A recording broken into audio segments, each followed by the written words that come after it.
UP के CM योगी का आज कई कार्यक्रम। गोरखपुर में 520 करोड़ तो अमरोहा और फर्रुखाबाद में कई परियोजनाओं का लोकार्पण और शिलान्यास करेंगे। जनसभा को भी करेंगे संबोधित।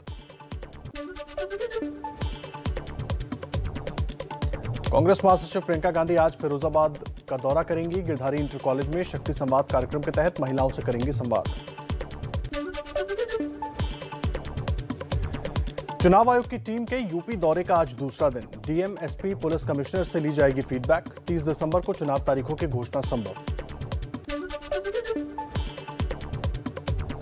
उत्तराखंड कांग्रेस के स्क्रीनिंग कमेटी की आज दिल्ली में बैठक। उम्मीदवारों के नामों पर होगी चर्चा।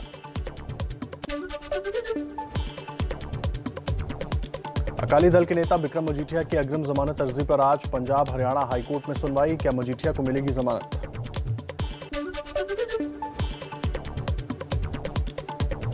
नीट पीजी की काउंसलिंग जल्द कराने के केंद्रीय स्वास्थ्य मंत्री के आश्वासन के बाद आज से काम पर लौटेंगे एम्स, आरडीए के डॉक्टर्स। फोडा की हड़ताल रहेगी जारी।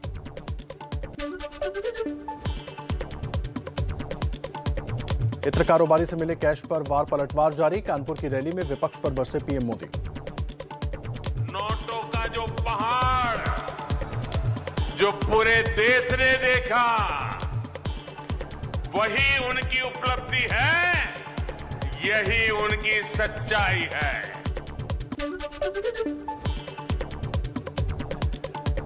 समाजवादी पार्टी के अध्यक्ष अखिलेश यादव ने एबीपी न्यूज से कहा, प्रधानमंत्री मोदी इत्र को बदनाम कर रहे हैं। छापों में मिला पैसा बीजेपी का ही निकलेगा। प्रधानमंत्री जी कहीं न कहीं इत्र को बदनाम कर रहे हैं। जो पैसा निकला है अंतोगत्वा आप देखेंगे वो भारतीय जनता पार्टी का होगा।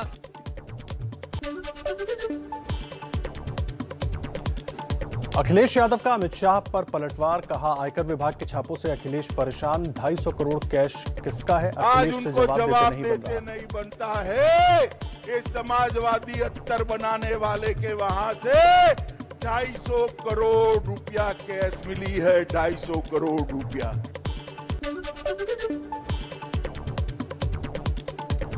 हरदोई में अमित शाह का एसपी पर करारा हमला। कहा, समाजवादी पार्टी की एबीसीडी उल्टी। इनके ए का मतलब अपराध, आतंक, बी का मतलब भाई भतीजावाद, सी का मतलब करप्शन और डी का मतलब दंगा। अपराध और आतंक। बी से मतलब है भाई भतीजावाद, सी से मतलब है करप्शन और डी से मतलब है दंगा।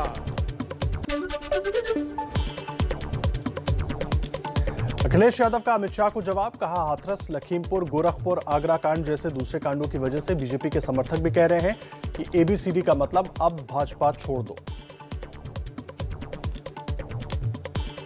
और आइए अब नजर डाल लेते हैं कुछ और अहम खबरों पर फटाफट अंदाज में ही।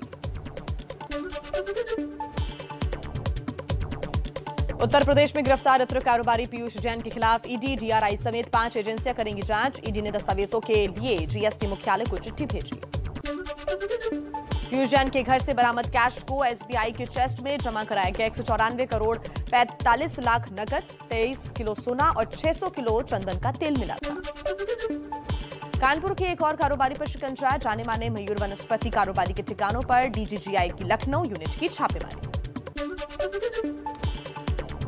गृह मंत्री अमित शाह का मिशन यूपी। वाराणसी में संकट मोचन मंदिर में किया दर्शन। क्या बजरंग बली की शक्ति और शाह की भक्ति से मिलेगा यूपी फतह का आशीर्वाद? लखनऊ में राजनीतिक पार्टियों के साथ चुनाव आयोग की बैठक। बीएसपी ने ज्ञापन सौंपा। यूपी में विधानसभा चुनाव समय पर कराने की मांग की। पंजाब में सीट बंटवारे का फॉर्मूला तय करने के लिए बीजेपी गठबंधन ने कमेटी गठित की। तीनों दलों के 2-2 नेता शामिल, मिलकर लेंगे फैसला। आम आदमी पार्टी का मिशन पंजाब जारी। दिल्ली के सीएम अरविंद केजरीवाल कल चंडीगढ़ में रोड शो करेंगे। पंजाब के सीएम चरणजीत सिंह चन्नी की चुनावी रैली में मनरेगा मजदूरों को लाकर जुटाई गई भीड़। गांव से आने वालों का आरोप। कहा, यह कहकर लाए थे कि कच्चे घरों के पैसे मिलेंगे। पंजाब के सीएम चरणजीत सिंह चन्नी ने राज्य के किसान संगठनों के साथ बैठक की। चन्नी के आश्वासन के बाद किसान मजदूर संघर्ष समिति का धरना खत्म करने का ऐलान। कहा, अगर 4 जनवरी तक मांगे पूरी नहीं हुई तो फिर देंगे धरना। मध्य प्रदेश में पंचायत चुनाव नहीं होंगे। राज्य निर्वाचन आयोग ने फैसला लिया। 4 दिसंबर को जारी हुई अधिसूचना रद्द। कुछ और खबरें देखते हैं फटाफट अंदाज में। महात्मा गांधी का अपमान करने वाले ढोंगी बाबा कालीचरण पर महाराष्ट्र के अकोला में एफआईआर दर्ज। अकोला का ही रहने वाला है आरोपी बाबा। रायपुर की धर्म संसद में गांधी जी को गाली देने वाले ढोंगी बाबा कालीचरण ने फिर किया बापू का अपमान। वीडियो जारी कर कहा, मुझे किसी का डर नहीं।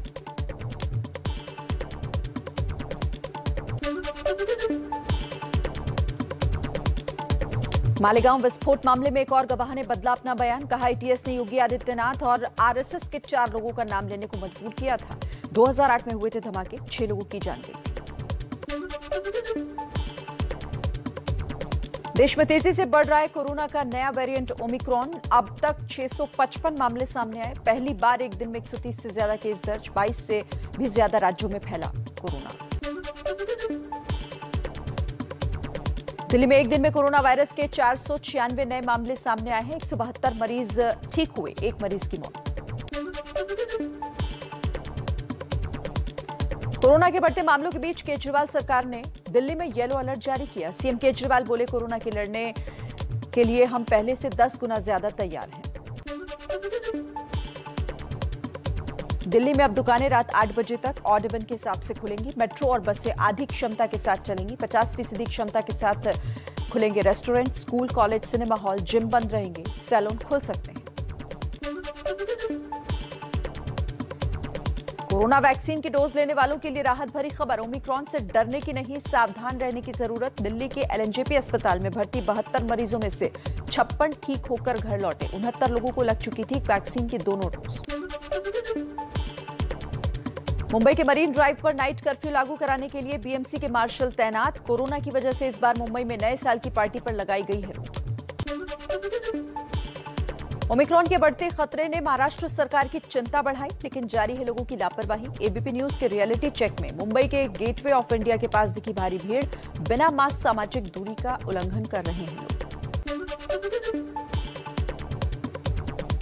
यूपी में भी तेजी से बढ़ रहा है कोरोना। 24 घंटे में नोएडा में 28 मरीज सामने आए। यूपी को कोरोना प्रभावित राज्य घोषित किया गया। कोरोना के खिलाफ देश को मिली 2 और वैक्सीन। स्वास्थ्य मंत्रालय ने 2 वैक्सीन कोर्बेवैक्स, कोवोवैक्स के इस्तेमाल की मंजूरी दी है। एंटीवायरल ड्रग मोलनुपिराविर के इमरजेंसी यूज को भी हरी झंडी। पंजाब सरकार का बड़ा फैसला। वैक्सीन की दोनों डोज नहीं लेने वालों को 15 जनवरी से सार्वजनिक जगहों पर एंट्री नहीं मिलेगी। महाराष्ट्र के नागपुर में 15 से 18 साल के युवाओं को वैक्सीन लगाने की तैयारी शुरू। 3 जनवरी से टीनेजर्स को लगेगी वैक्सीन। तेलंगाना में 100% लोगों को लगी कोरोना वैक्सीन की पहली डोज। बड़े राज्यों में तेलंगाना पहला राज्य है जहां पर पहली डोज का 100% वैक्सीनेशन पूरा हो गया है। राज्य के स्वास्थ्य मंत्री ने जानकारी दी। एमपी के छतरपुर में महा वैक्सीनेशन को लेकर फर्जीवाड़ा सामने आया। मृत व्यक्तियों को ही लगी कोरोना वैक्सीन की दूसरी डोज। सर्टिफिकेट जारी हुआ। जेल में बंद झारखंड के पूर्व मंत्री हरि नारायण राय का एक और कारनामा सामने आया। देवघर में ईडी के कब्जे वाले मकान को किराए पर चढ़ाया, एफआईआर दर्ज।